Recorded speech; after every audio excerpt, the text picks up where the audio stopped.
we put like a pop-up class in KidStrong, or a pop-up class next to our CrossFit in like a warehouse space that was unused.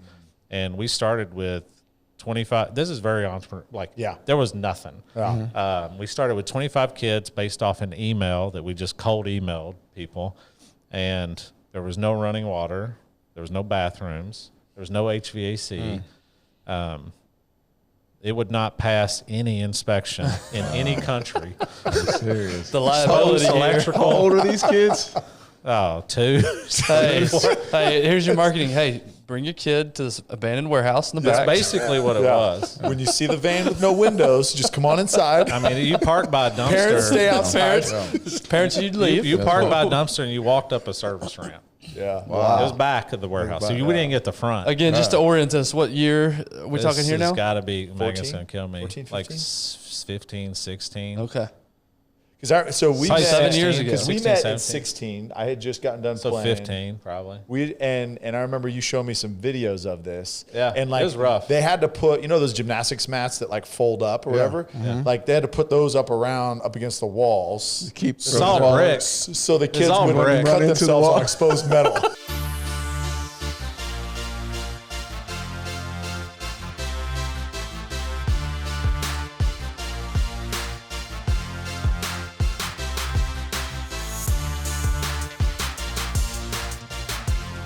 We weren't Didn't allowed drink to beer say. either. So We weren't allowed to say crap. We weren't allowed to say anything. He was a preacher. My dad was a preacher. So. Was it? Yeah, my grandfather was. My I parents said were that sucks missionaries. one time, and he Oh, yeah. My mom was Yeah. like that. My Don't dad, you? don't care. that's my name. I thought my name was motherfucker. Get your motherfucking ass over here. And I was like, what? Yeah. You taught your dad like So that? it didn't I was ruin like, you, so I could probably get away with it. Yeah. If I said, butt, fart, Yeah. sucks, You stupid. couldn't say I yeah. got closed-handed face spanks when I was. Face spanks. Face bang. Can't got in trouble today for he was on Jeez, he was never on heard a of booby that. kick. He's saying Face boobies all spank. day. Closed-handed That face sounds spanks. like a little. That's a you there. punch. Yeah. What'd your dad call you, Darren? Huh? What'd your dad call you? Why? What do you want to say it again? You want me to keep on saying it? All right, here we go. So, welcome to the One Shot Podcast. And if you have been following this show since Darren has been on sabbatical, you will know that we've got three types of episodes, right? We've got a guest episode, we've got a wellness episode, and then we've got our roundtable that we'll talk about a book, current topic. Today, we're going to merge all three of those really into one. You're special. Because we do have a very special guest with us that, again, we're going to hear his story. It's incredible what he and his wife, what they have built with a company called KidStrong, which we're going to get into. But also, we've been talking a lot about wellness and fitness. And one thing that we have not talked about is the importance of activity and fitness in children. We haven't specifically, we've talked about, the benefits of pursuing your own fitness journey, how it bleeds over into your kids, but specifically, how do we address that? So we're going to talk about that. And then roundtable. We just finished a book called The Coddling of the American Mind, and talking about how kids this generation are being groomed for destruction. And the business that we're about to talk about with our guest is combating that head on. So without further ado, good friend. I'm gonna take you everywhere. Yeah, no, that's a good intro. Sounds like Walking to intro. Walmart, that. Tyler going. Just go ahead. That's why Tyler does our intros. They're all great. that magnificent. Yeah. Well, thanks, guys. Boy, what the hell has happened with you? Hey, you could turn Passing my, out compliments? I know, to me, To you, of all especially. people, I'm on my yes. best behavior We've today. gotten really close since you've. I know, since I you've been walked, on vacation. evidently. Since he moved north. Since the guy who cusses a lot, huh? Does not But been anyways, around. our guest, without further ado, is Matt Sharp, former police officer, former That's what I'm excited to talk about. technology, Yeah. president of a technology company, former CrossFit gym owner, former entrepreneur, which again, he has a distinct pleasure of being a entrepreneur. He won an award for an entrepreneurship competition in Frisco, Code Authority, which is really, really big deal up in the North Dallas area. And then owner, founder of KidStrong. Yeah. Matt, welcome. Appreciate it. It's long overdue, by the way. Yeah. Yeah, this has been We're long taking overdue, you Matt. everywhere. I mean, this We had has to get all the been- wrinkles, all the kinks out before we. Want to make sure the business succeeded. What? Got over the hump. Curse me. True. Like the Wheaties curse. You got a point there. Yes, you got a Yeah. point. So welcome, man. So why don't we do this? Let's go back to the beginning so that we can have our audience get to know you a little bit, where you came from, your journey to the Dallas area, and what you're doing, really kind of taking over the country and shaping kids on a massive level. How far back we going? Go back all the way Yeah. back. So All if right. we could spend at least 30 minutes on each year of your life, that would be ideal. So get with comfortable. last year. Get comfortable, everyone. Born and raised in Arkansas. Dad worked in a aluminum production facility, Alcoa, very like blue collar. He got called to ministry. 18 years into his job, he quit his job, went back to school. Then we moved the whole family to Louisville. So like to late finish 30s, school. he did that. Dang. Okay. Yeah, which is not something a lot of people do, No. Yeah. especially not back then. We moved to Louisville, lived there for 4 years while he finished school. My mom went back to work, helped put him through school. And then we ended up moving to southeastern Kentucky, which is not Los Angeles. It's a thick Appalachian area. And then I was there from 11 through end of high school. Moved around some there, but grew up in mountain town, small schools, played football in high school. We won a state championship. It's very Friday Night 8 Lights man? were from. 8-man football. Just asking. I'm just asking. It was not Matt. 8-man. Don't look at That's me. full Matt, Don't 11. look at Matt. We're That's friends. a I'm just Texas asking. thing. Yeah, What they, ask do, a question. what they do in Kentucky is they have one school for every 100 square miles, and you spend an hour and a half on the bus. There's no 8-man.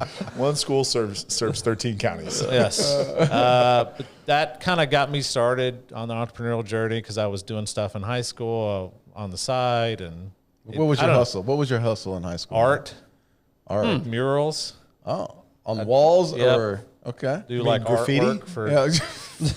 That's the technical term. We're going to get technical. That's what the police call I it. didn't exactly get paid for it. No, I do murals for businesses, stuff for cars, and I don't know. It was very educational to me that you could do something and somebody would pay you, Yeah. and that you could set that up. Interesting. So that there was a little splinter in my mind about I can do something for somebody, help somebody, and then I'll get paid for it. What was money like to you though when your first time you received? And was it cash or was it a check? No, it was always cash. $10 an hour would be like excessive probably. But when you're that age, high school, so like an out night at high school was probably like $7 total spend. Yeah. Oh, yeah. You have gas, you have Taco Bell, and a movie. Oh man. Yeah. Yeah. And they had the 50-cent menu. I don't know how old you guys are. Yeah. Oh, pintos Get and like, cheese. get like 3 or 4 things. You're in like $2. Oh, yeah. I've been in a car where we put $1, probably 60 of gas in the tank. Wow. Oh, I've been there. It bro. all changed. yeah. Oh yeah, I've been there. And all changed. I've been Hey, there. what do you guys got in your pockets? Yeah. Digging through that, Yeah. the coin and you're tray. trying to like time it up. How How old that, are was, you? Yes. that was back when you would pump first before you paid. And then yeah. you'd go in and pay. Same thing. Yeah. I've been there 35 cents Oh, in the yeah. gas tank. Like, man, hope I'm Just just got trying a to couple get more miles. I'm just trying Yeah. to get Half a there. gallon. Yeah. Yeah. Get about 9 miles. Get home. Lived in a trailer through high school, and then played college football. Got a degree. Got an undergraduate degree in criminal justice. Then went to graduate school. Got a master's degree in criminal justice and a master's degree undergraduate degree in police administration. Okay. And was playing football. Taught college, and then that kind of got me into law enforcement. Okay, so we breezed over skipped a a lot lot. right there. So siblings, your No house- siblings, only child. Yeah, I would. If you do it right. I could have guessed that about you for sure. Shut it down. See, I'm not the only one taking shots, brother. I'm sorry for bringing you on and everybody's taking shots at you, Matt. But Yeah. Here we go. So fair game. Welcome to the It's locker room. like he's there, cut everything off. Okay. Yeah. So Can't do that twice. So your father was pastoring. Got called to ministry, yes. Okay. So was he pastoring or was he? No, he was a okay, pastor. okay. Went back to school to become a pastor. Went to Southern Baptist Theological Seminary in Louisville. Washita Baptist in Arkansas. Okay. And he did that probably through I was in the 7th or 8th grade. And then went and worked at a boys' home. Okay. But I think probably one of the most like shaping things for me was that like close to 40, he quit his job and went back to school. Yeah. Which is not, if you think like 30 years ago, no one did that. It's probably kind of crazy now, but like no one was doing that back So then. was your mom carrying the family? You said she went and She took went down back a to job. work when he went back to school. She went back to work, and she basically helped him get through graduate school. And then they traded places, and then he worked while she finished school. Got it. Yeah. Yeah, what's wild about that is whether you're religious or not, to be that convicted at 40 years old, to step away from stability, to follow, as you said, he was And his called to dad it. worked there, so this is like multi-generations working at the same plant. Oh my God. Yeah.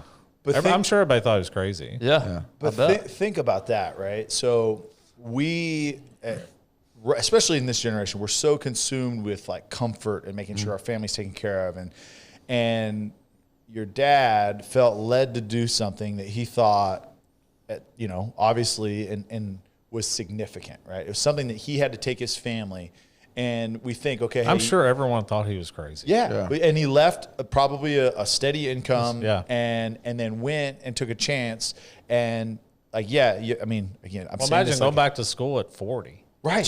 Who are you in class with? Yeah, exactly.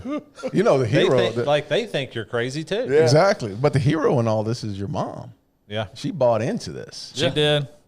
She did. And They basically had to have like a partnership to even get through that phase. There's probably Well, 'cause- ships passing in the night. Because he's got the excitement of this is something I'm pursuing, I'm passionate about Oh, it. yeah. She's got to sit there as a bystander and think, Oh, yeah. oh man, what am I going to do? It was I don't think it like I really realized how much it affected you get older, and because when I was 10 years into the police department when I quit.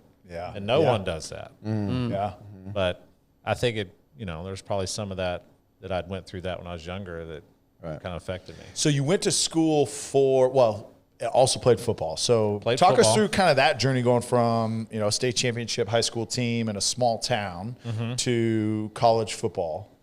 And what school? Eastern Kentucky University. Eastern Kentucky, that's right. I went to Kentucky State for 2 years and then went to Eastern Kentucky. This is before you could transfer and still play. I had Yeah. to sit out a year to transfer. Yeah.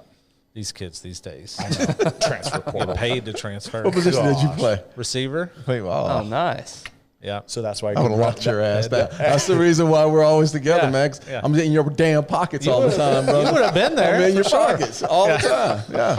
I loved it. College football was more of a vocation probably than high school was because I didn't. In high school, there's a small group of guys that can like impact like the entire season. Yeah. In college, it was more of like a business. Yeah, play your role. Yeah. We had some, okay coaches. There wasn't a lot of mentorship. It was a little more of a business. So I focused on school more. So did you have dreams of going to the next level? I think I probably could have had a shot if I had a better mindset in college. What was your mindset in college? If you don't play enough, you're upset. Yeah. You were that guy? I appreciate you saying that and not saying, if I had a better coach, if my coach didn't hate No, it's me, all me. or man, I blew out my knee. I was waiting for it. I think it's a lot of That's me. That's my story. Yeah, I looked right at you when I said it. That's what I use sure every it time. was. I think a lot of it's just mindset. Like if you have a certain amount of like raw talent, it's going to be like, does somebody want you on their team? Yeah. Like, are you going to be a net positive to the team? Right. So ego gets in the way a lot. I probably had too much ego back then. Yeah. Yeah. No, that's Yeah. That's wisdom recognizing that. All right. So, but you went into criminal justice right off the bat. So it sounded like early on you decided, hey, law enforcement's where I want to go.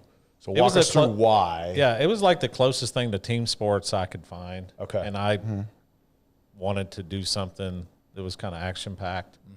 I loved the thought of like investigations and, you know, car chases and foot pursuits and all that stuff. So went to school for that, taught college a little bit while I was going through school, and then got on the police department in Kentucky and was there for 10 years, did 7 as investigator and 3 of that at the DEA task force. I got to do lots and lots of cool things. But at 10 years in a job like that, there's this like inflection point of you just look around and you're like, do I want to stay here another 10? Right. Are people that stay, are they happy? Yeah. There was a lot of divorces, a lot of alcoholism. It's not like, I think one of the things with the government work was like they don't have to produce anything and they can't go out of business. Yeah. So you could be a very high performer and somebody else could be a very low performer, and you literally are just paid on how long you've been there. Absolutely. Yeah. It's not like sports, Yeah. you know, Never thought about or a that. company. Yeah. And that incentive system doesn't deliver as much results. So were you feeling this? Were you feeling that there was more to life? I mean, Oh yeah. So you're feeling, and where was Megan in this? Yeah. We weren't Your married wife? yet. I was out of the police department before we got married. Oh, you were? Okay. Yeah. So she didn't When did y'all experience. meet though? We met.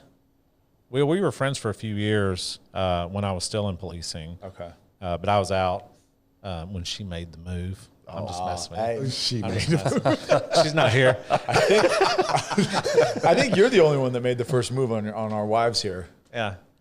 I'm the only one that has game. Yeah. That's true. Y'all were Hey, scared. if you got game, it comes got to you. game.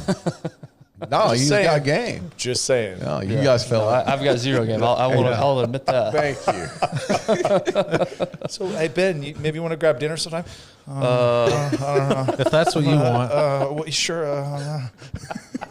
That's I guess almost I'm just It here. worked. Let me check I guess with my it parents. Yeah, That's almost play by But she play. didn't come. I mean, let's be honest. You two, Yeah. your little side discussions here.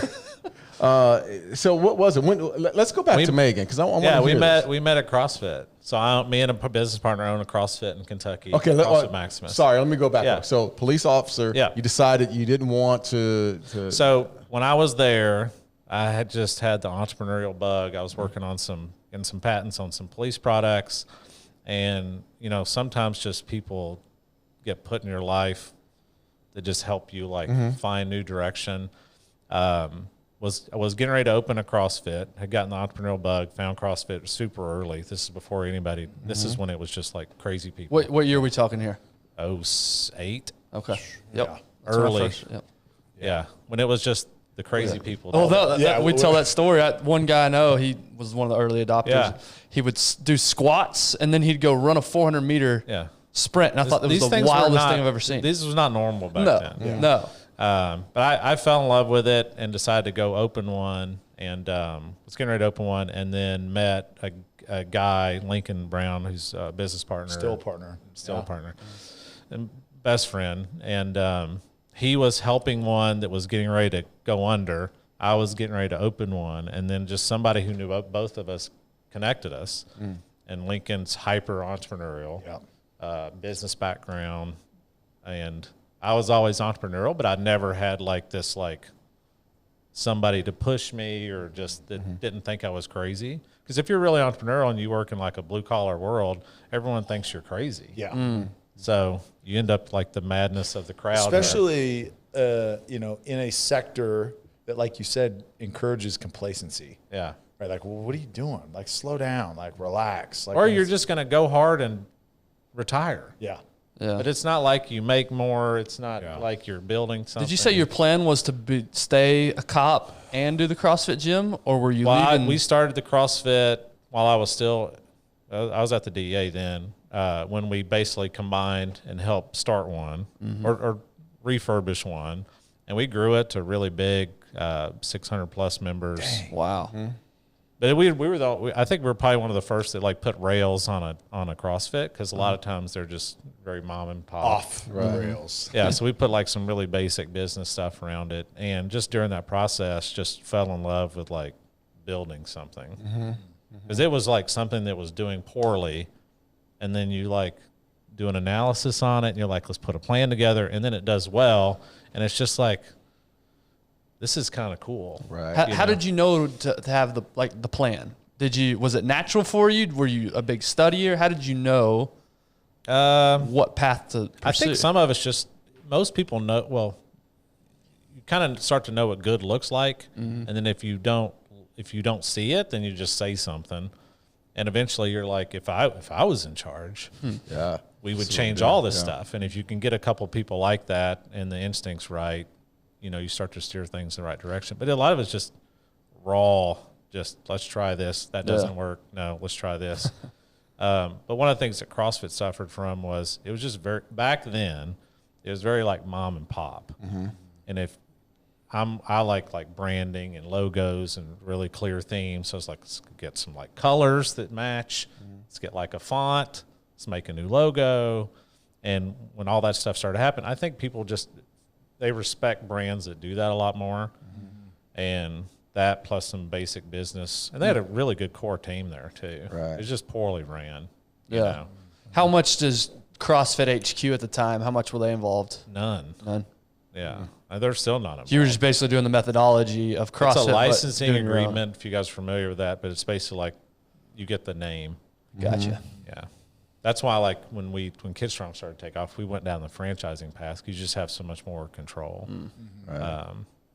But it was just cool to see it, and it was really early in the concept, so CrossFit was kind of a startup-y back then, and then you have, like, these startups growing out of this startup, and it was just we always talk about, like, it's the pirates to the Navy. It was very pirates back then.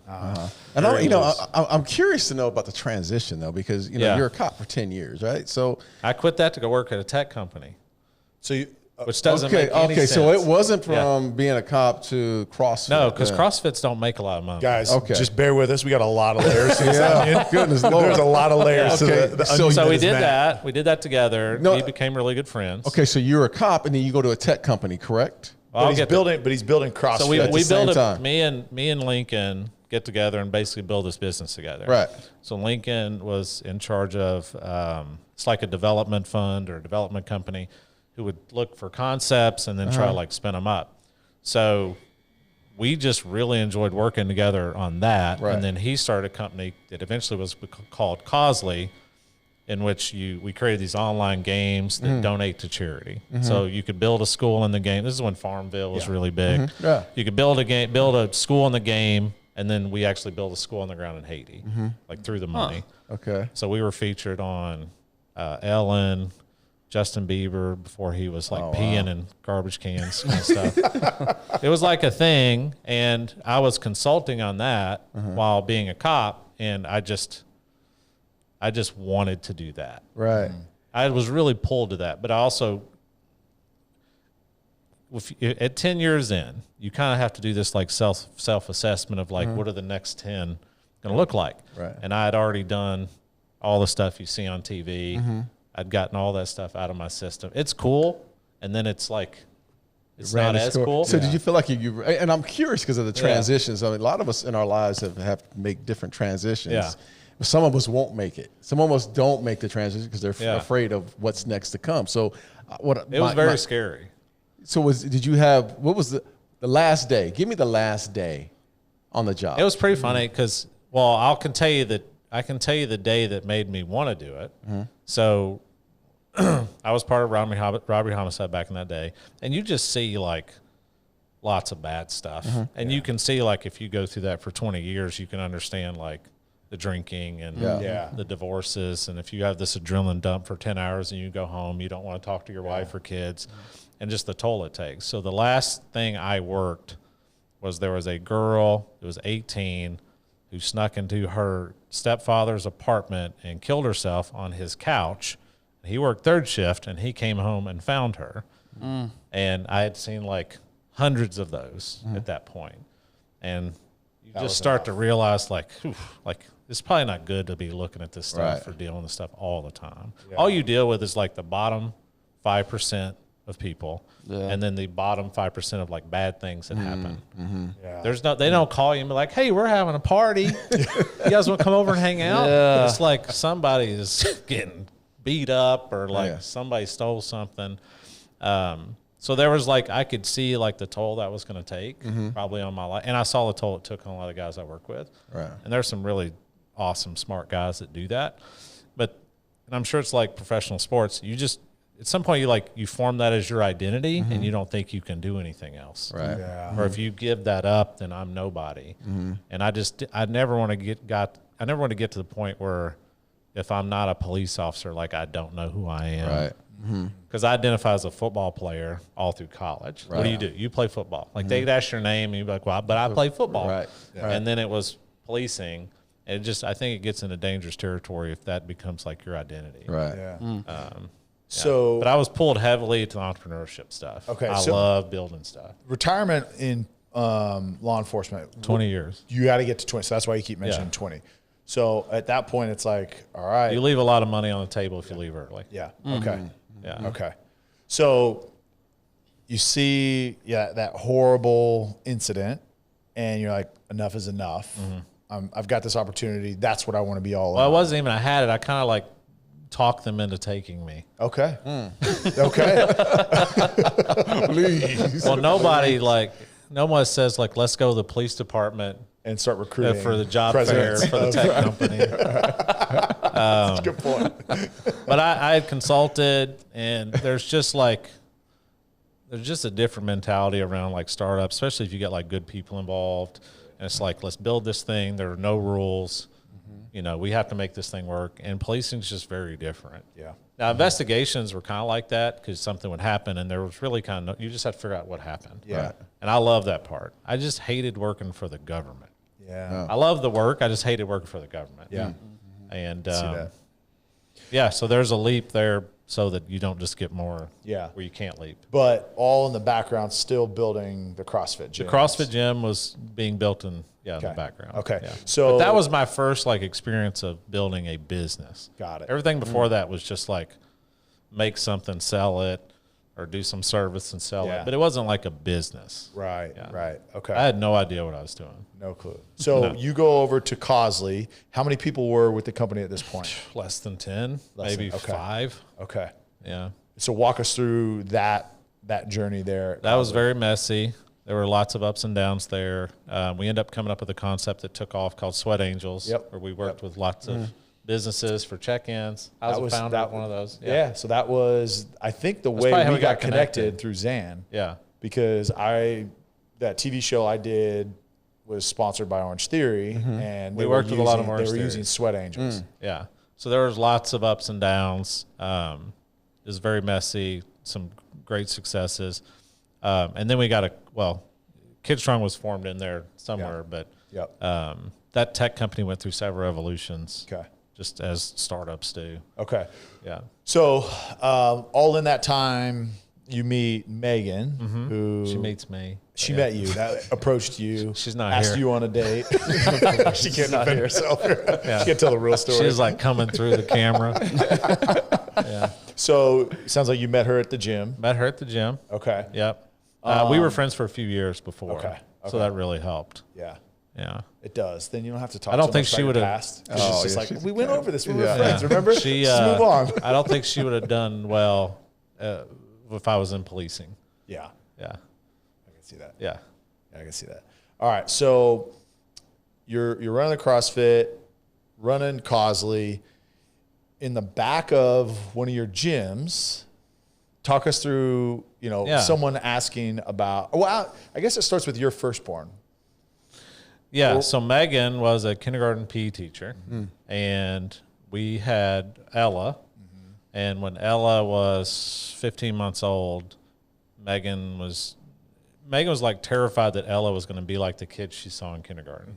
So she was seeing a lot of kids in her kindergarten, and there was definitely a lot of physical deficiencies because kids just don't do stuff anymore. Yeah. But I think the thing that was most scary to her was the like social and emotional, like they're anxious, they can't be independent, they can't get off of their parents' leg. And she's like, we got to get her into something. And me and Lincoln had CrossFit, so a lot of my experience was coach, class, there's a curriculum. I think her experience was, there's a teacher, there's a curriculum. And so we took Ella to a few unnamed brands I mean, can I say him? I'm not a part. I'm just kidding. Little Jim. No, My Jimboree. we went to a few. Darren's still a member of one of those. No, I was there for a while, man. Until KidStrong came. You're a little old for that. No, man, I had a great time rolling around on that mat, brother. Dancing with sashes. Darren's on a balance beam again. Yeah, give him some bubbles. It's the bubble machine. You know, the worker's like, so which one is his kid? Oh, no, he doesn't have that here. Walking on the beam by myself. He's on a 30-year membership. Did a little bit of all that. So we went to those places. We're not super impressed. They're older concepts, and I think the main thing was like we want Ella to be kind of a badass, like strong, confident, and just from my background, predators tend to prey on prey. So you don't want like your daughter. You want like a predator to look at your daughter and be like, move along. Yeah, she not will, worth it. She will destroy. She's not the one. She's not the one. Right. Move on. So we kind of went into it thinking like this thing's going to like turn her into like a Navy SEAL. And it was like bubbles and parachutes. Yeah, absolutely. Absolutely. There were no dads there. Wow. It was just bad. And that was kind of like the thing we want doesn't exist. So we started training her at home. And then, you know, we started working with Lincoln and we put like a pop-up class in KidStrong, or a pop-up class next to our CrossFit in like a warehouse space that was unused. And we started with 25. This is very entrepreneurial. There was nothing. We started with 25 kids based off an email that we just cold emailed people. And there was no running water. There was no bathrooms. There was no HVAC. It would not pass any inspection in any country. Serious. The liability here. Electrical. How old are these kids? Oh, 2. Hey, here's your marketing. Hey, bring your kid to this abandoned warehouse in the That's back. basically what it was. When you see the van with no windows, just come on inside. I mean, you parked by a dumpster. Parents stay outside. Parents, you'd leave. You parked by a dumpster and you walked up a service ramp. Yeah. Wow. It was back of the warehouse. So we didn't get the front. Again, just to orient us, what year are we talking here now? It's got to be, Megan's going to kill me. 14, like 15? 15, 16. Okay. So we Probably met 7 years ago. because we 16, met 17. at 16. I had just gotten done So playing. 15, probably. And I remember you showing me some videos of this. Yeah, and like it was rough. They had to put, you know, those gymnastics mats that like fold up or whatever. Like they had to put those up against the walls. Keep It's all bricks. So the kids all wouldn't brick. cut Run into the themselves wall. on exposed metal. It was rough. I'm picturing dirt floors here. Oh my It was God. concrete. Concrete Yeah. floor. It was rough. So what was the concept at the time? What was the curriculum? What were you trying It was to really accomplish? just like we want Ella to be strong and confident. You know, so you can do that through exercise. There's some mental things you can do. There's a lot of social emotional, like let's greet each other when we come in. Let's, you know, me and Ella had this affirmation before she went to bed. I'm strong, I'm brave, I can do this. That we end up putting into the classes. So we'd have these kids say this affirmation over and over. And we went from 25 kids to probably 100 in like 6 to 8 months of just making tons of mistakes. We had no idea what we were doing. But you would see these big transformations in these kids in like 4 to 6 weeks. You'd see kids that come in that couldn't let go of their parents' legs. And then 6 weeks later, they would run in and like high five a coach. They'd say, "Mom, you wait over there." And these parents would be crying in the lobby because if you're, you know, we had a franchisee said there's a quote, "You're only as happy as your least happy kid." There's a lot of truth to that. That's the There's a lot of truth. truth. So like these Absolutely. parents were like stressed out because their kid's stressed out. Because if your kid's not happy, you're not happy. Yeah. And then when these kids would like come alive, and these parents would just be, I think they'd just be overwhelmed. It's like a weight, you know, because you want your kids to be successful. Yeah. And if they're struggling, it's just hard. Yep. And I think that's when we first got like this idea that there's something there, because we had no marketing, tons of referrals, and they weren't there for the space. We got a pediatric OT involved really early on, so we developed this curriculum that would help kids like accelerate development, and it was really cool. What did classes look like? Was it CrossFit style workouts sprinkled with leadership type? It was, Verbal, if like, you what think was- of like character, physical, and mental, it's kind of like our pillars. So it's brain, physical, character. We would have those in equal amounts through the class. Okay. So you'd probably start with heavy social emotional with greetings. Why are we here? And greet each other. and then you get into physical. But a lot of the research at the time was showing that if kids move while they learn, they'll learn faster. So kids aren't exactly meant to sit 8 hours a day and memorize stuff. No. You know. Sorry, say that one more time just so the people in the back can hear you. They are meant to move and learn at the same time. They're not meant to sit all day. Because if you guys have ever had a puppy and you leave them in the kennel all day, and you get home, you're like, this dog is crazy. Well, he is. He is going crazy. So what we would do is we would mix like physical activity and brain development. So run down and back, what shape is this? Run down and back, what color is this? Run down or do 5 burpees. You know, what's 3 + 2? And you would see these connections start. So the curriculum was just built from across those 3 spectrums, like what do kids need to be able to do? Where most, I think, programs will focus on like one thing. Right. So like an academic program will focus on academics, but if you ever hire a bunch of people, it's not the GPA that like gets you hired. It's like, do you have a good interview? Right. Do people want to work with you? Yep. Can you solve a problem? Can you lead a team? So we would focus just as much on that. And now like a lot of research is coming out. If you talk to people that work with kids, especially like early childhood development, the academics don't really matter. They'll get that stuff. But if a kid's a jerk, doesn't matter how smart they are. No one wants to be around them. Yeah, that's right. If they're uncoachable, it doesn't matter how smart they are. So if you talk to like a preschool director, our preschool director is awesome in Frisco. She'll be like, we really just care about like, are they good kids? The academics will come. Yeah, that book talks about it, the book we just went through, Coddling the American Mind, how kids younger in school, it's exactly what you're talking about, like reduce the homework and make them go out and play. That's the social emotional, like there's not, generations don't get a bad name because of the academics. They're getting a bad name because no one wants to work with them or hire them. I mean, that's I've never thought about that, right? Like, that's really you think baby academic. boomers, right? Like they were, the greatest generation, the workers that brought us up out of World War II and like all these, and then like all we talk about millennials and Gen Zers is they're just a-holes. Right. You know what I mean? And I'm a millennial. Yeah. Barely. You're almost got out a-hole. of it. The way you said that, a-hole. A-holes. Ankles. Just say it. Assholes. Beep. But that's a good point. I mean, character matters. It matters. I mean, think about the business that we're There was an in. overcorrection, I think. Yeah. Because my I agree. grandparents had to worry about food. Yes. Yeah. And then there was this overcorrection of like, let's give them everything. Yeah. And that was my generation. Yeah. That was my generation of let's give them. I've struggled. I've went through this. I'm not going to allow my kids to go through that process. That stuff scares the crap out of me. I've heard it described as this generation's like the kid that got that's like their parents had everything, right? Yeah. And so that's where America is a society, Spoiled right? brats. Spoiled generation. I might have told you that, but there was a quote that said, my dad walked to work. My grandfather walked to work. My dad rode a bike to work. I drove a Mercedes to work. And then somebody that he was associated with said, your kid will drive a Ferrari. His kid will drive a Camry. His kid will walk to work. Will walk to work. Yeah, reverse. Because they lose that at every generation. Is it the third generation? It's like a up down. Yeah. Like there's a peak, and then you provide too much for your kids, so they don't develop an edge.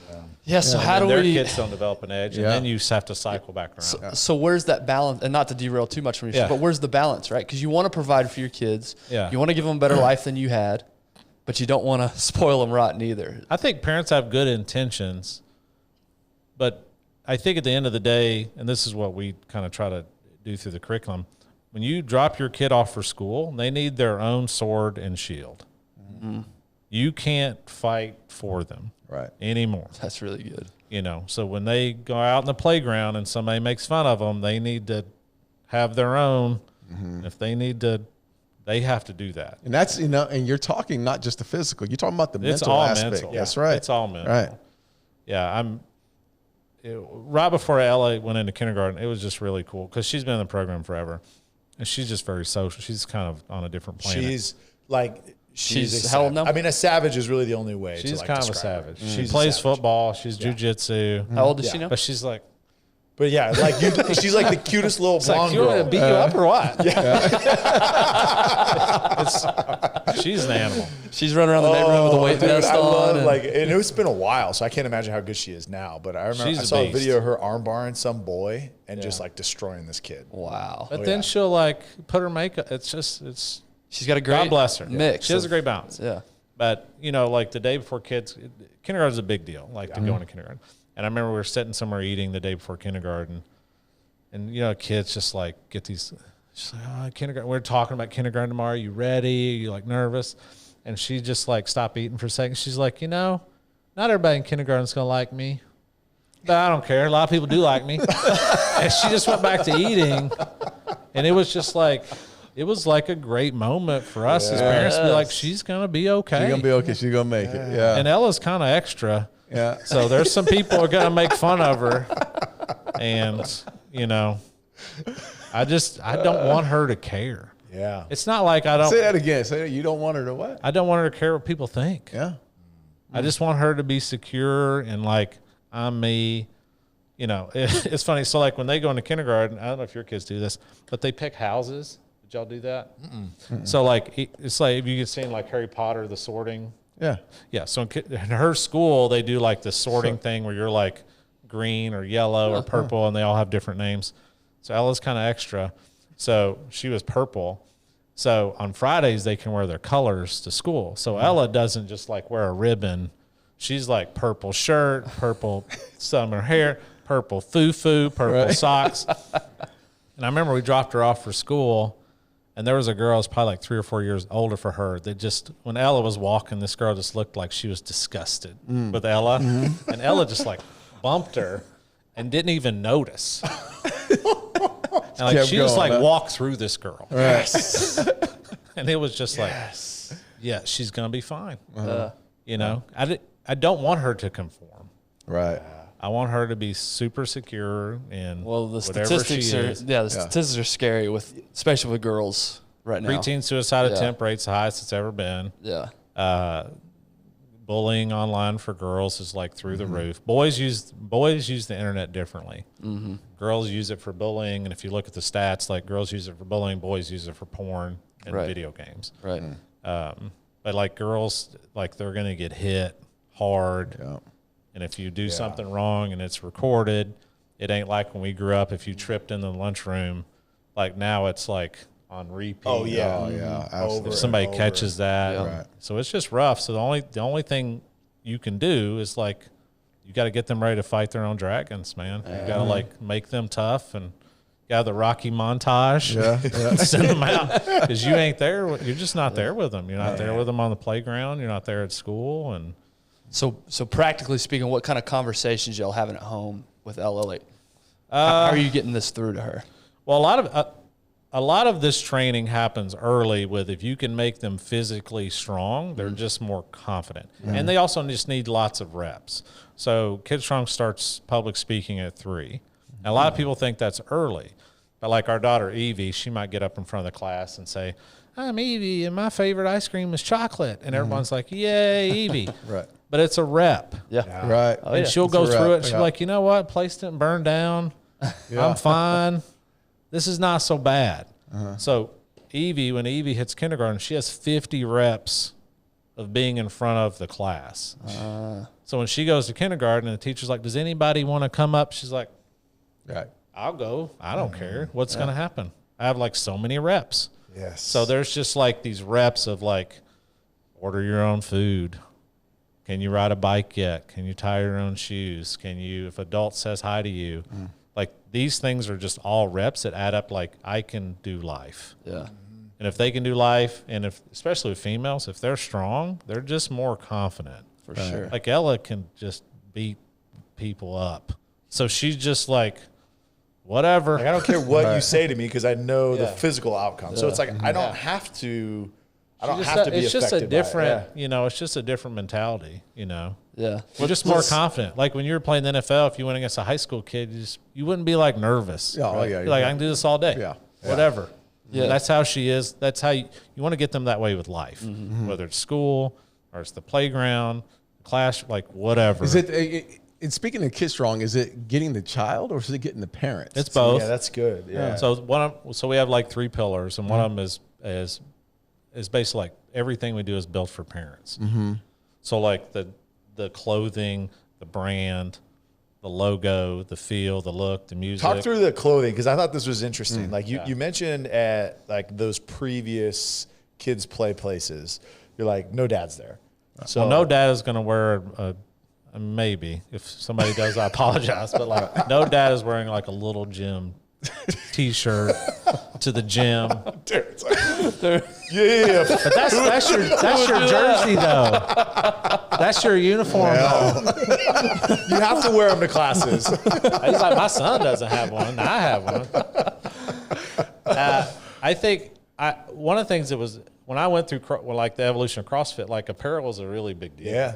Because what happens is if a brand does a good job, people wear the brand to like express who they are. Yes. A great example is like Harley Davidson. If you ever talk to Harley Davidson, because we used to work with Harley a little bit, I was like, what's the customer life cycle? And it's like, well, the first thing they do is they buy a T-shirt. Right. Because they want to feel what it feels like to have like a Harley shirt. Yeah. And if you have a Harley T-shirt on and somebody else has a Harley, what do?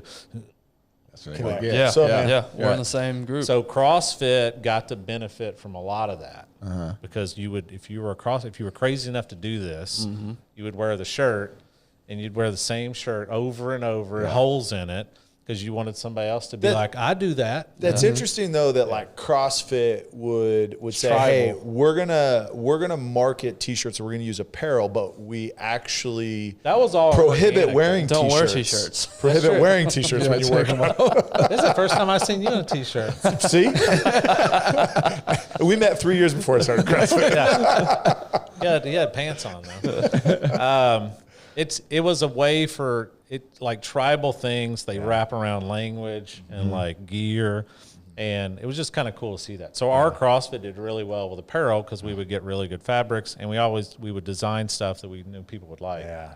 So when KidStrong came along, none of the kid concepts really paid attention to apparel. Yeah. But if you could create like a strong brand, then dads do want to wear it. Yeah. Right. You know, because they want to be like, I'm a KidStrong dad, I'm a KidStrong family, and you want a brand that you want people to like connect over like a T-shirt. Yes. You go where do you go? Yeah. Right. Yeah. It's like same reason that people wear like cowboy stuff. Yeah. I like the Cowboys. Yeah. Like, which is not as big here, but if you were in Australia Yep. and you saw somebody with a cowboy shirt and you had a cowboy shirt, you guys are best Engage. friends. Best friends, Yes. yeah. Yeah. But Best that, friends. and I can't, like, this is an outsider, slightly on the inside, I guess. But when we go, because the kids wear the shirts to class, that's part of it, right? And they'll inevitably go to the grocery store, go somewhere after the class. And my wife has yet to go to a grocery store in the area that we live that has a gym, the town south of us, and then 2 more immediately below it, 3 more immediately below it. So literally yet to go into one and not see a kid in a KidStrong shirt. And again, it's an immediate connection. Like the parents, You're one of us. the parents can talk, and then the kids talk. Like it is an immediate. It's so much more connection. than apparel. Yeah. And I think good brands understand that. Yeah. CrossFit did. CrossFit was very grassroots, but like Harley's definitely like one of those brands. And I think for us, we look at, it's kind of funny, but like we look at brands like Harley as great examples because that brand, we talk about this with our team. Like if you see somebody with a Harley Davidson tattoo, like no one thinks that's weird. Yeah. But if somebody had like a Suzuki motorcycles tattoo, you'd be like, something's off with this guy. Something's off with that dude. But why? But like, if you think about it, they're just both motorcycles. Yeah. You know, like why is, when I was in high school, people were getting like Nike swoosh tattoos. Yeah. But no one had like a LA Gear. Right. No, I don't think there's a Reebok tattoo. There might be some FUBU. Be honest. FUBU. Be honest. Ankle. You got like a back rub. Little tramp stamp FUBU. But that's just like if you really like break those brands down, the brand represents more than the product. Yeah. It's like if you see Suzuki logo, it just represents motorcycles. Yeah. Right. But if you see a Harley, it's like that's a way of life. Right. That's a tribe. So I think good brands have to study. If you want to be a strong brand, you have to study brands like Harley. Disney's a great example. Nike's a good example. Pixar's a great example. Like brands that like can pull in a large group of people and build like a community or tribe around them. Yeah. All right. I want to take a quick minute to talk about our partner, Choctaw Casino and Resort.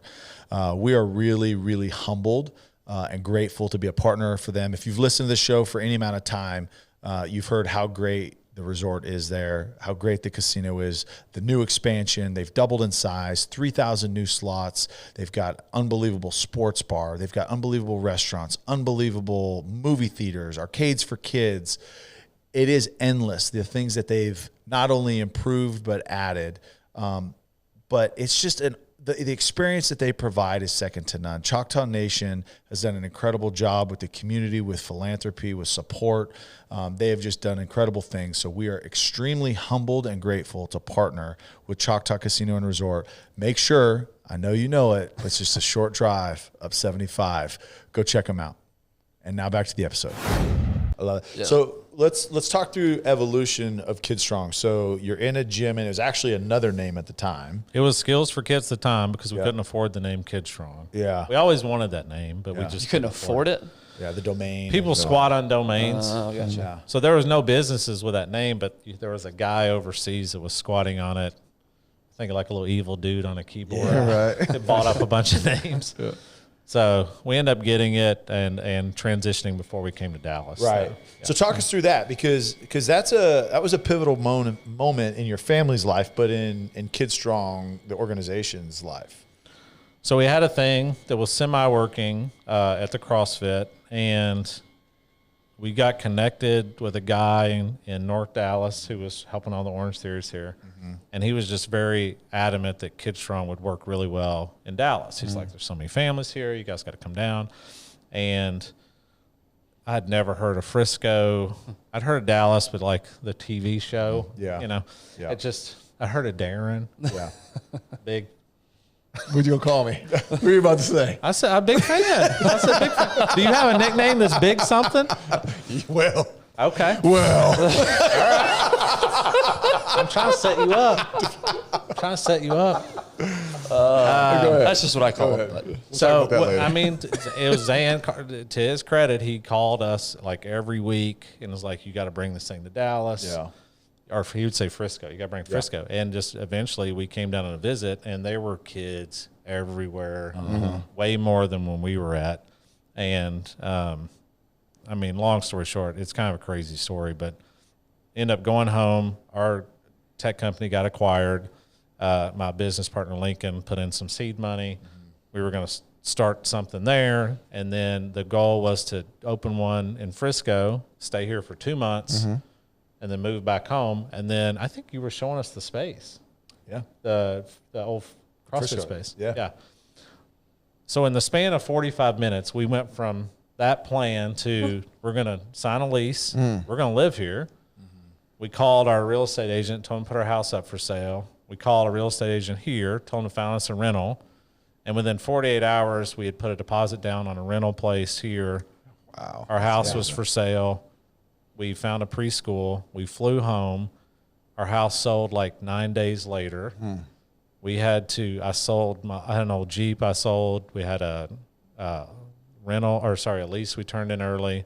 We went from a 3-story house to a 2-story house because there's basements in Kentucky.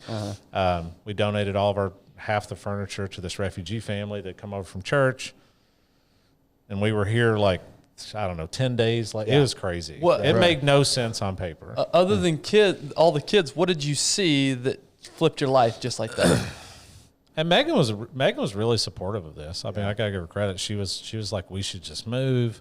And I was probably a little more apprehensive just because it's kind of crazy on paper to move to a new city with an unproven concept. You never like move to launch something. You like launch it there and build it up, and then you like franchise it. But it did not look right on paper. Yeah. But Frisco ended up being, and also during that time we had somebody from Frisco had gotten involved. Megan Stein, who's also a co-founder of ours. Yep. She had gotten involved, and she saw it when it was the baby was really ugly when she saw it. Yeah. How did she get involved? She got involved through Zan through the guy that brought us down here, because we said we will not come unless there are local investors, because we know no one. Right. Yeah. And Walmart, Sam Walton used to have this thing where he wouldn't open a Walmart unless the local investors like put up half the money, because he wanted people with like skin in the game in the local, because if not, you're seen as like this outside thing coming in. So we met her, and she was going to invest, and then we kind of talked her into doing more, and then she helped us like super early. She saw it when it was really rough. She owned a couple of Orange Theory. She owned some Orange Theories. Okay. Yeah. All right. Very, very heavy operations brain. Yes. Super smart. So it's kind of like there was some foundering team going on there. And then when we moved, it was like into her backyard. Yeah. And Frisco did really well. You were involved in Frisco. Frisco did really well. And I remember my boss at the time, it was like 3 or 4 months in. He's like, you got to pick. You can't do both. So I ended up quitting my job. Oh, wow. Quitting like the real job to come over full time. And there was just like the original seed money from Lincoln in there. None of this stuff made sense on paper. Yeah. Like you at 30, God, how old was I? 30? No, at 40, you just don't quit your job. Right. No. To like go work at a. Your dad did. Your dad did, exactly. Well, he did. Wow. Here you go. Yeah. It was very risky. And we had three kids. Yeah. Did you know you were going to we make have it? insurance. Like, what are we going to do for insurance? Yeah. Like, So- you can't get sick. So you're saying you had like 3 years of Put some income. tussin on it. You had like 3 years of income. Rub some tussin Rub on some that thing. tussin on it. So you're saying you had like You know what 3 I'm years of talking about. I know income in the you're bank, and everything was set up perfect, and then you made the It was decision. a very right? predictable kind of like, I had a good job. But I wasn't like on fire for what I was doing. Yeah. And like KidStrong, I was just always on fire. I'd do it for, like, we were doing it for free. We made no money for 3 years. Yeah. We just did it for free. And it was like this investment that's like an hour, 2 hours, 3 hours. And then it starts eating into like everything. And just over time, it like became, we also like, we got some amazing people involved early. Yeah. It's very easy to say like it's a great idea. But great ideas, like, I want a car that flies. Right. Yeah. Okay, what's next? Yeah. You know, we got some really good people involved early. It was a lot of work, but it started to like turn into something in Frisco. Right. And then we got some people interested in franchising. Then we franchised in Cincinnati. When did you feel like you were ready for that? Because there was some iterations though, like that you went through from first location to second location, and you worked it out instead of rolling out a franchise and trusting someone in upstate New York, to run your brand. Like, when did you? Franchising is very scary. I think just at some point, if you want to scale, you have to build a team and you have to like develop trust. Yeah. Like, you can do something really cool by yourself, or you can do something great with a lot of people. Yeah. So it was risky, but like our goal was also to reach as many families as we could. And we just weren't going to do that with Megan running Frisco and me going back and forth from my other job, trying to act like I'm at work when I'm at KidStrong. Right. Turn it off, guys. I think I got in really big trouble over code launch. Oh, because it was publicized. I was still out there. working. It's like, did you win a competition? It's like, it's probably the end, isn't it? Yeah. It's probably like near the end here. Reminds me. Yeah. I'm gonna put my 2 weeks now. Yeah.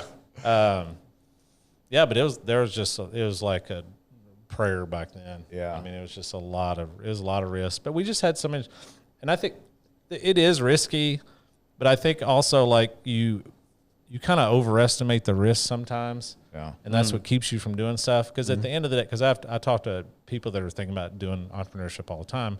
They're like, I can't do it. I can't quit my job. Like, and I just say, like, what is the worst? Like, what is the worst thing that's going to happen? Like, what's the worst? Yeah. Like, are you going to starve to death? Well, no.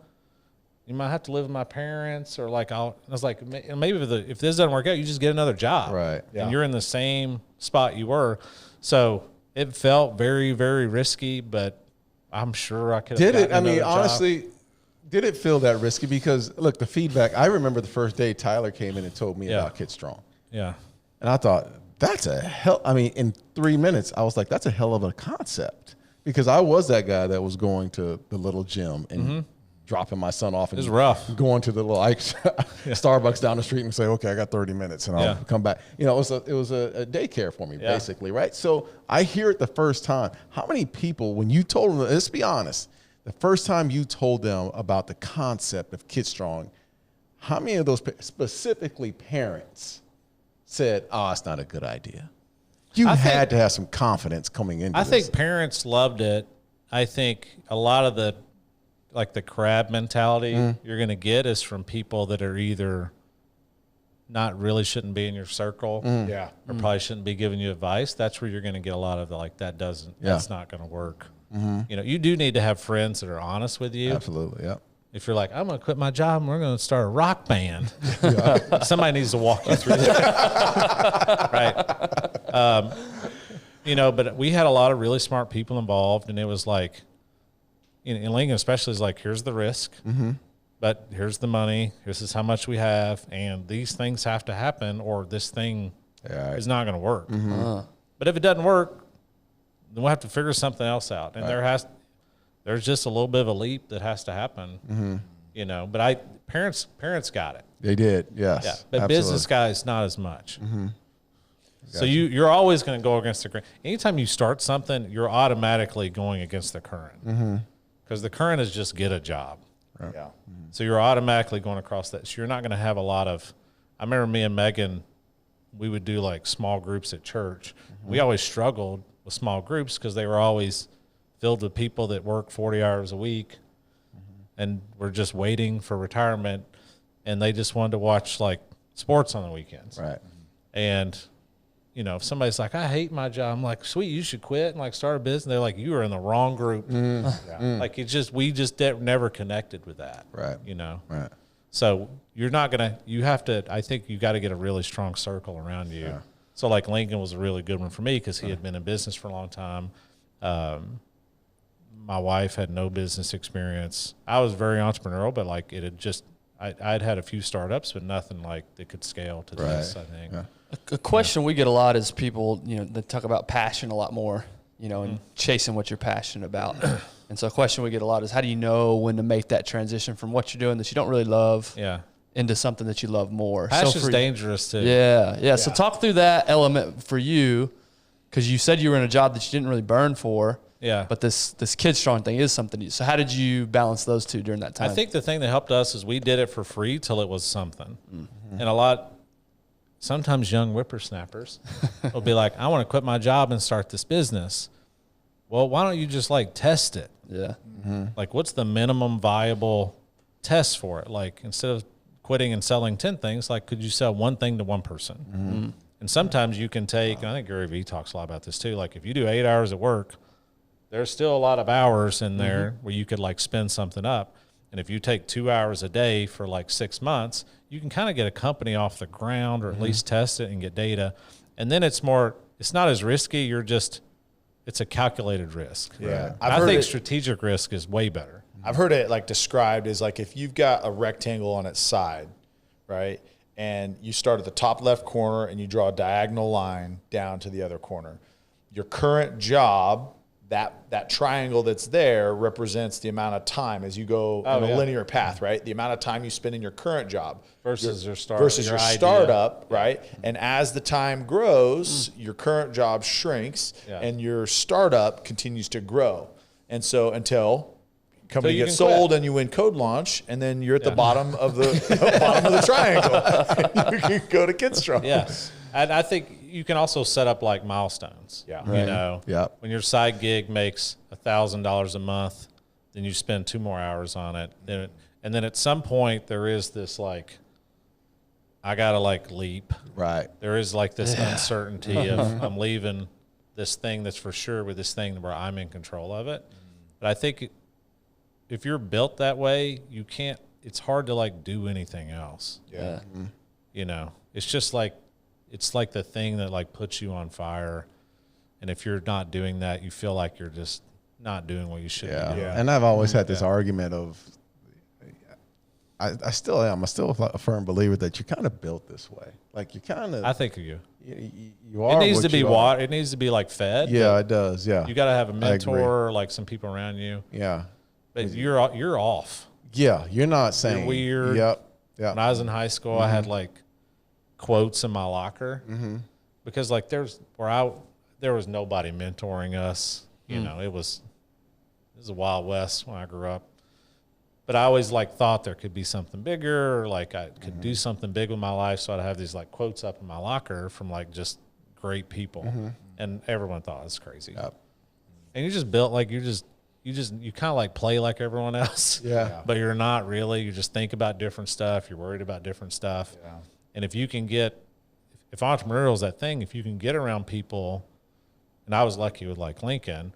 And you know, my spouse is very supportive too, but if you can get like the right environment, that thing can grow. If you get in the wrong environment, they will kill that thing. And you will just be unhappy. That's right. Yeah. You know, Yeah. that's the toiling around at the job forever. Yeah. You know, Just, you know, when we met immediately, I thought for sure you were different. You were weird.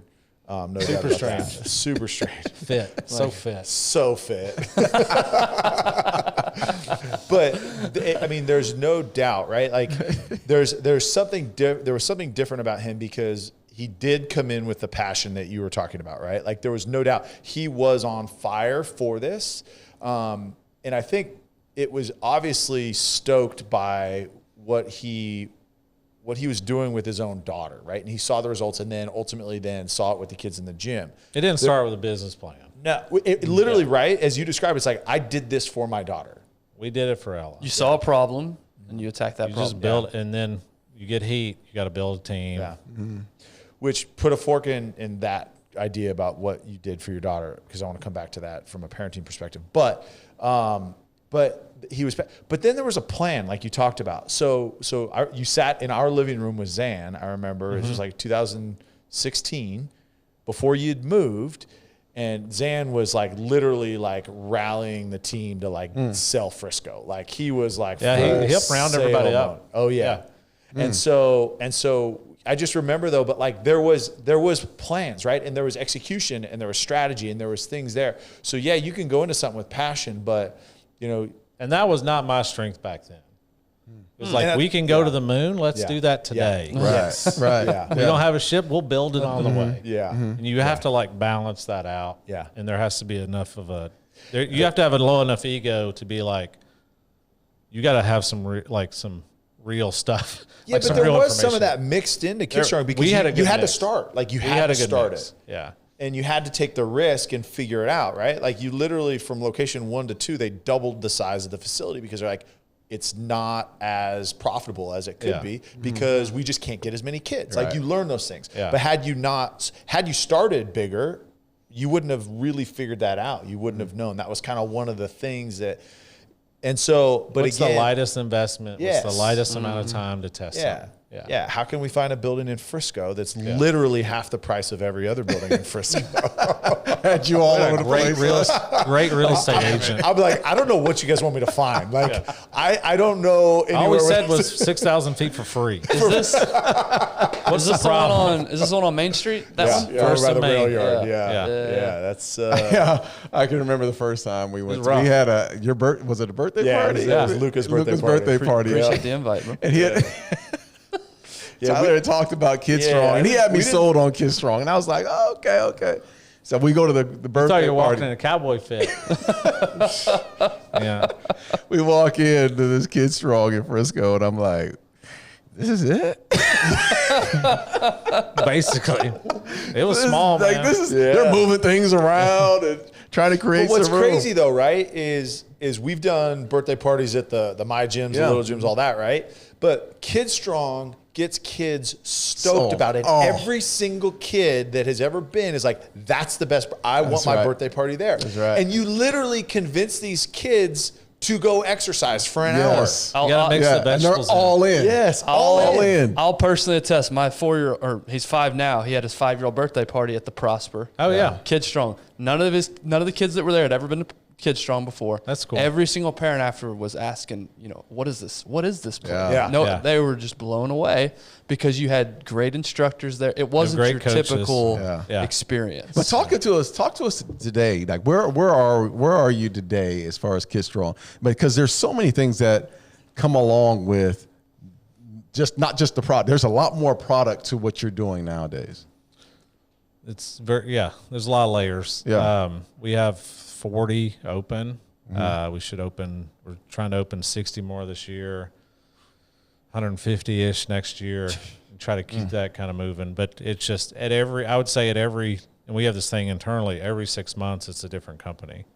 So every 6 months, if you have the same job, you got a promotion because you're just managing so much more. Right. So everyone has to continually Move up, level up. Yeah. We're getting ready to start selling at-home equipment to kids, like a direct-to-consumer. And then we have a tech piece where we'll talk to parents directly, even if they're not a member. Via an app. Yeah.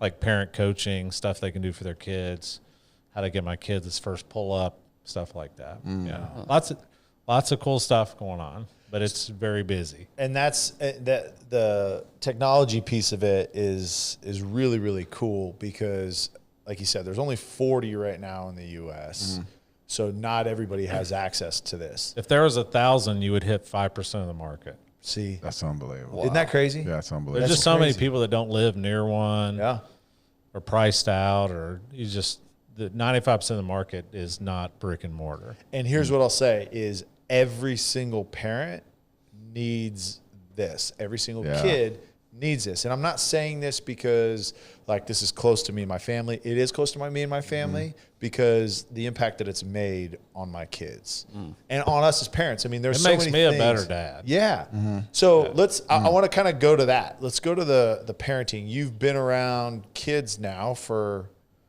almost exclusively for 6 years. Yep. So as you're working with kids and kids are growing and transitioning from one phase to another, and y'all are helping facilitate that, what are you seeing with kids, and then what are you seeing with parents? Because I think it's great that the parents are in there, right? Well, half the curriculum is for the parents. Yeah. So when we develop a month of curriculum, 50% of it's parent coaching. Because if you just coach the kids, you don't really win the war unless the parents buy in. Yeah. You have to get them to buy in. You really have to develop this mentality of like, you have to help your kids fight their own battles. Yeah. And a lot of parents want to, it's just natural too. Like if your kid's struggling, you want to like save them. But if you think about child development, it's kind of like white blood cells. Like if you don't ever use them, they're weak. So you have to expose kids. Like if you have a kid that lives in a bubble and then they go to kindergarten, they might die. Right. From like dust. Right. Somebody sneezes, they're gone. Right. So they need to get sick. Like calluses on your hands. Like you want your kids to develop calluses. And a lot of parents, they just love their kids and they don't want to see them suffer. But it's not suffering. It's like training. It's just training for life. And I think sometimes I think we can help them know when to like step back. Because you just, especially like moms, it's like, can't let them struggle. Like, gotta save them. And, you need a coach to be like, it's okay. It's okay for them to struggle. Right. They need to struggle a little bit. Yeah. Give us a story that you've seen a kid that and mom or dad just lit up after seeing. I would say like a good one for me. One of the early ones I thought we really had something. We were in Kentucky. We had a kid that had a really weird like inner ear issue. And so he had terrible balance. This kid's probably 7. Because if your ears are if your inner ear is messed up, you can't balance. So he struggled like socially. And his dad put him in T-ball. And if you can't run in a straight line and you can't hit and you can't throw, you can imagine what T-ball was like. It was miserable. And I'm sure the 7-year-old boys weren't like, leave him alone. He's got an inner ear. Like they were rough. They on his ass. So he comes in very timid. Dad's, just trying to do the best he can. And the first class he had, he was pretty rough. like just couldn't move really, like, like right, left. He just couldn't move really well. And after probably like 6 to 8 weeks, like this kid started to like move better. And you could see like his attitude starting to change a little bit. And we have this thing back then, we had this test for balance where you had to walk across the balance beam backwards. And with KidStrong, you either do it or you don't. Like, it doesn't matter if you have this, like, it's life. Yeah. We'll figure it out, but like, it is what it is. You're not getting a trophy. Right. It is what it is. Yeah.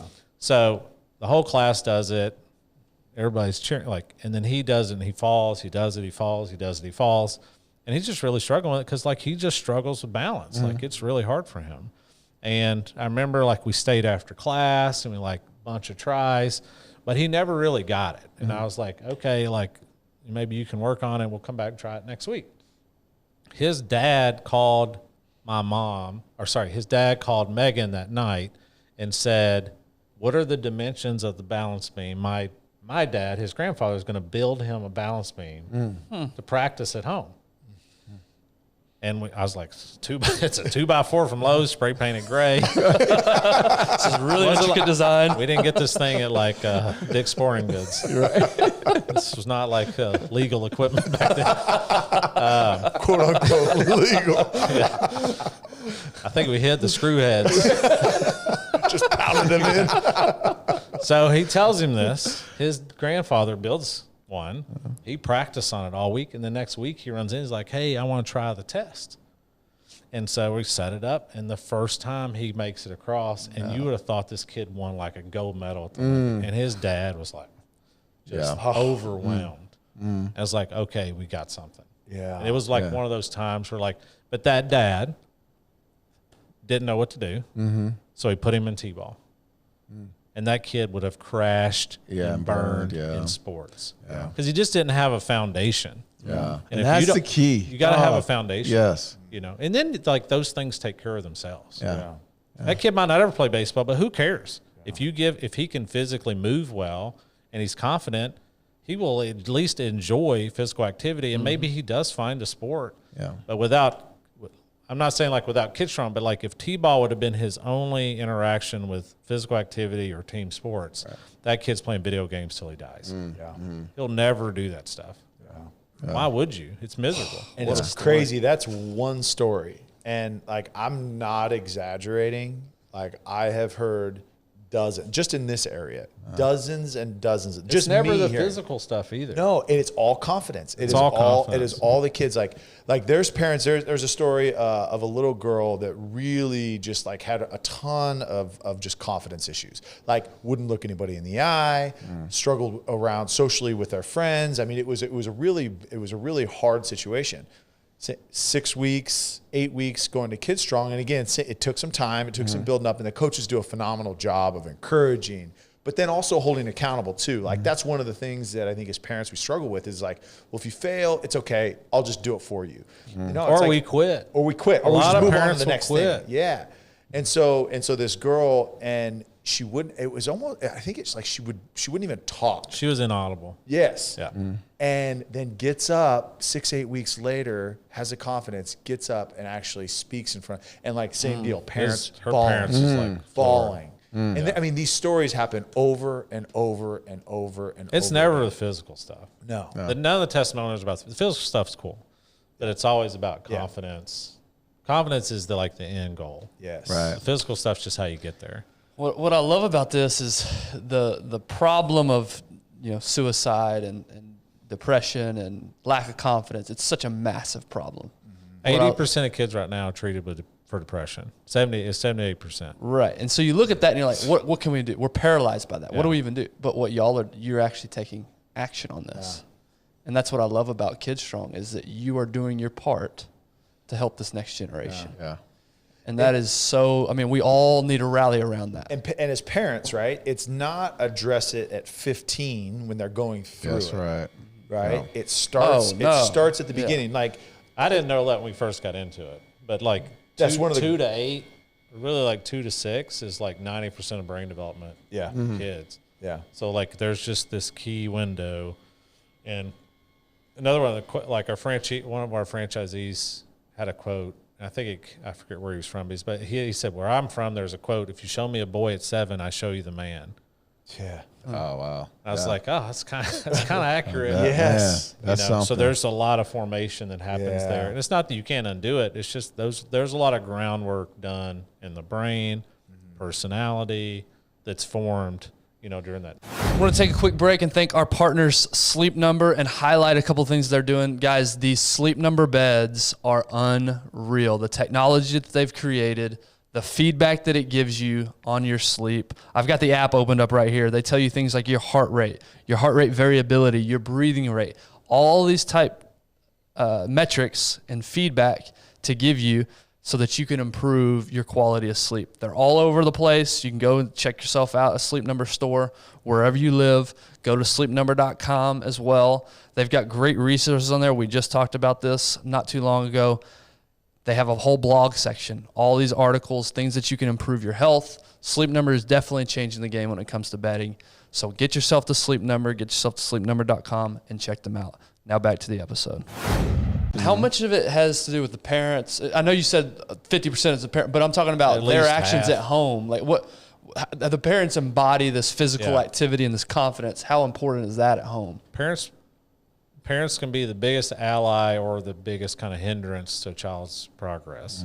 But the thing about KidStrong is just the name itself, you tend to attract like the right type of parents for us. Right. But if it was called like Kitty Dance Mountain, you'd probably be attracting the wrong type of parents. Right. Sure. So sometimes like if you're strategic with the name, Sure. Yeah. like CrossFit, no one ever's like, we're going to go there and dance. Right. It's like, no, those people are kind of crazy. They're going to be jumping on stuff in warehouses. So the name KidStrong itself helps us like shrink the funnel down a little bit. Now you still get some, but the goal is kids that are strong. So if that's not your thing, then we're not for you. That's a good point. Kind of thing. So it's a lot of its parents are heavy. So tell us about the ages, starting ages, and then we go to walking to 11, right? And then the first kind of section of training is called KidStrong Prep, and it's just very foundational. Like it's certain like 2, 3, like what are the things they need to be doing? It's a parent-based class. To clarify, if your kid can walk, They should. There's be there. there's a spot for them. Okay. Yeah. Or maybe you can drag them. Yeah, because I've got a 2-year-old. I'm sitting there. It's they make too young. harnesses that make it really easy. roll them. roll them. Well, I'll give you. I mean, our son's 18 months. His first class was a disaster.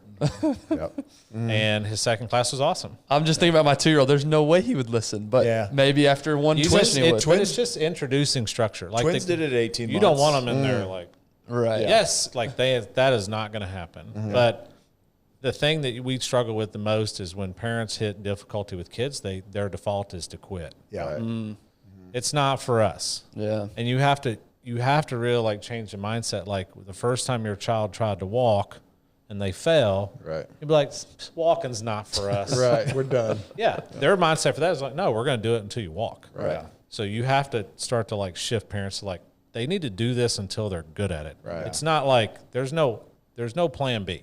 Yeah. Right. It is for us. But it's the educational factor as well. And I remember the first time going in and with being with you, I'm bringing my little guy up, and he was hanging on the bar. Oh yeah. And he didn't hook his thumb. C grip. The C grip. Yeah. Exactly. And it was like the smallest little thing. It's all that little stuff, man. Yeah. But that's apparent. So that my kids don't even know what the C grip is. They just do it automatically. Well, they taught us as parents what the C grip was. So now my kids do it because the first person they got to teach is me. Right. Because then it's important. And then when they're at home and they're hanging on something, I'm like, no, get your thumb around. Because C grip is developing like this muscle over the span here. So if you're good, so if a kid holds like this on a bar, grip, right? They don't develop that.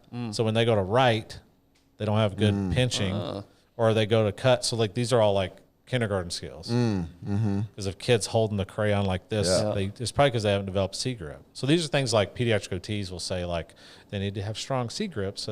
So you have to teach the parents that.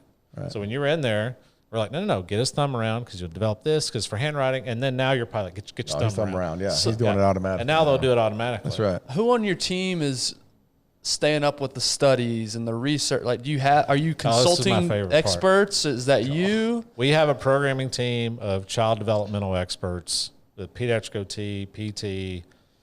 We have a doctor of physical education. We have a guy that consults us that went to Harvard. We have an author of a book that consults us. So like the curriculum is built, if you take like 6 or 7 domains of child development and you pull the most important things out of each one and you build a curriculum out of that, that's what the curriculum is. And we're also collecting like assessment data on the kids as they come in. So we just got approached by Andrews and Children's Health to start doing some research on the kids and the curriculum, just because we have so much data, and because the curriculum is based on science. Wow! So you can see like progress, and this is where it's like so different than like playing with kids. It's like you bring a kid in, you do a baseline assessment. What are they good at? What are the things they need to work on? And then you help them work on those things, and you can literally see progress over time. So it's just very science-based training, and we're collecting the data to show. So the kids, their first time, they're not just thrown in a class. You're doing assessments. They do an assessment before the parents do an assessment at home, and when they're in class, the coach sees that assessment, and they'll coach those kids. Gotcha. Specifically based off of that. Okay. Because if little Johnny's really athletic, but he's low social and emotional, we're not going to get him to do more push-ups. Right. He's already good at that. So the coaches can kind of adjust training based on so like that girl that was basically inaudible, it's like there's a lot of social emotional work to be done there. So that's probably where that coach is going to focus most of the time versus like other things. Because that's the thing that would be like holding that child. And is there a specific class geared or with all kids that need that more of that? Or no, all kids need something. Yeah. So if you have 15 kids, it's just like if you ever go to kindergarten teacher, she knows everything about every kid. Right. He's the troublemaker. She's the smart one. Right. So once you start to develop that relationship, so you have data on the front end and you have a coach that sees those kids all the time, they will be able to coach those kids based on the needs, but it's still one class. Okay. So they're mixed in with everybody with different skill sets. The big difference is that the coach knows like where those kids need help. Gotcha. Versus if you go play like T-ball. Yeah.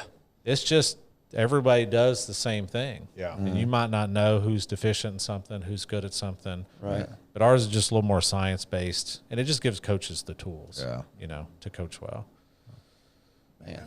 Yeah. So let's kind of plug and how people can find KidStrong if they do have something in the area that they can test. Obviously, if you're in Dallas, you've got Frisco, you've got McKinney, you got Plano, you got Mansfield, Prosper. You've got Prosper, adding Flower Mound, you've got Grapevine, Saxes.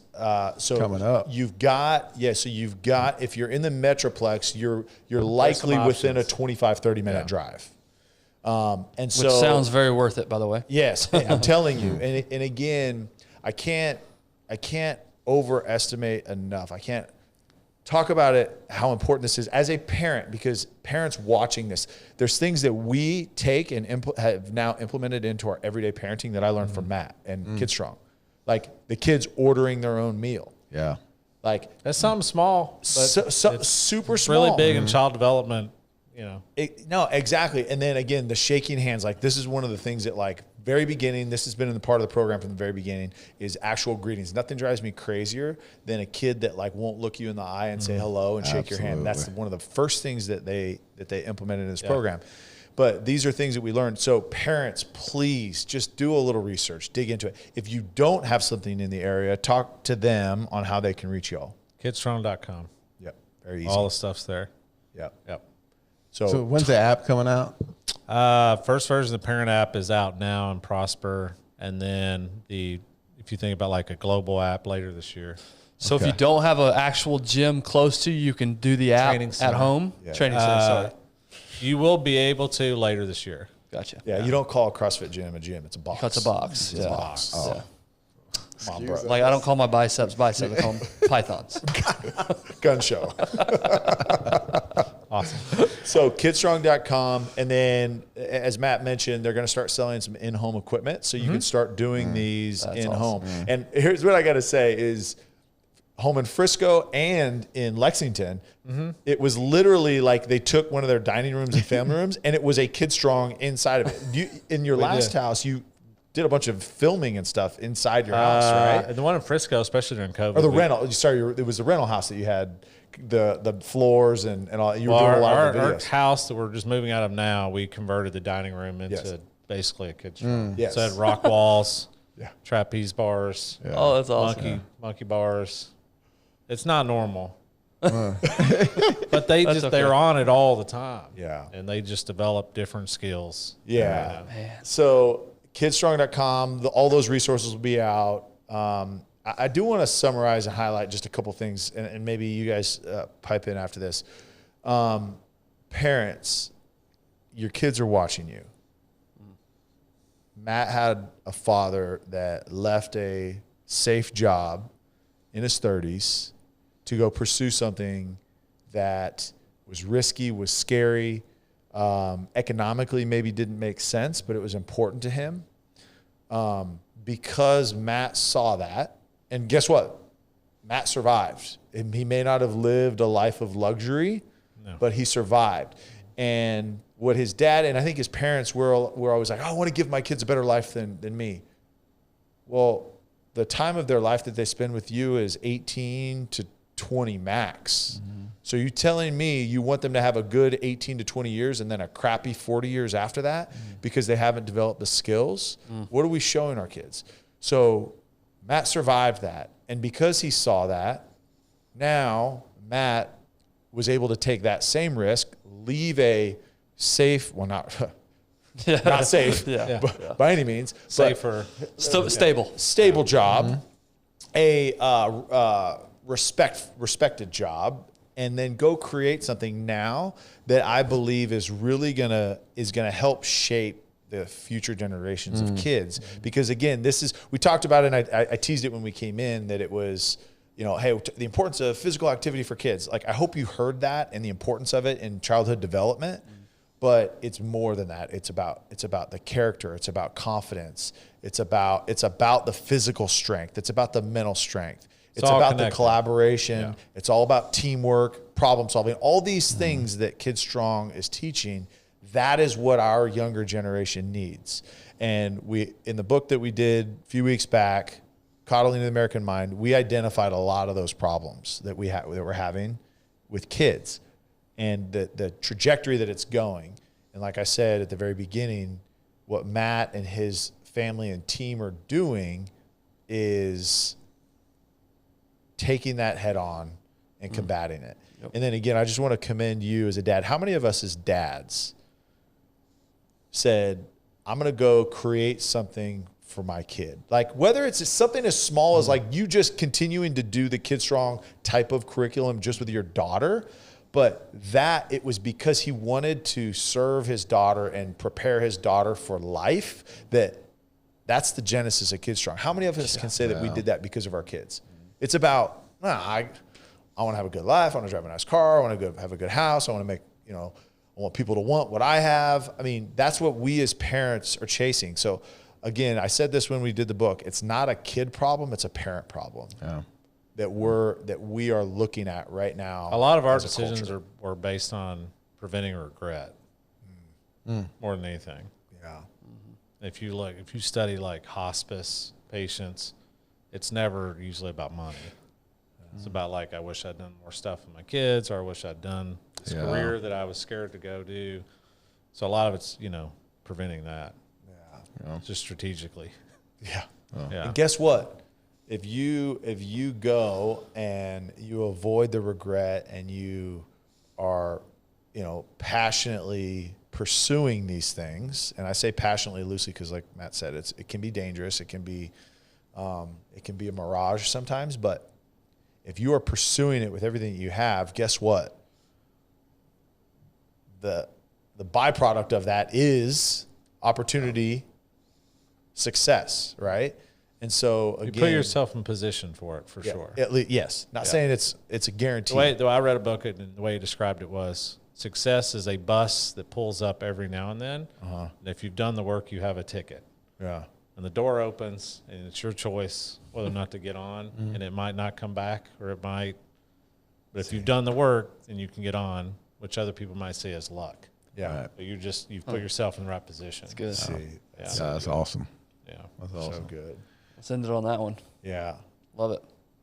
Appreciate you, man. Yeah. Appreciate you guys having me. Yeah, it's been great. It's been great, man. And look, I'll say the last thing. I just wanted to drop this in there. You know, we always talk, everyone always asks us as we're former athletes, hey, what do I do with my son? He's 4 years old. He's T-ball, basketball, football. Look, you need a foundation. Yeah. Give your babies a foundation. And the foundation starts at KidStrong, both physically and mentally, especially mentally. So, you know, I just – sports will come. Sports will come, but give them a chance. Give them an early chance at life and to be physically and mentally strong. So we appreciate you, Matt. Thanks for being strong, brother. Thanks, Thank Matt. you.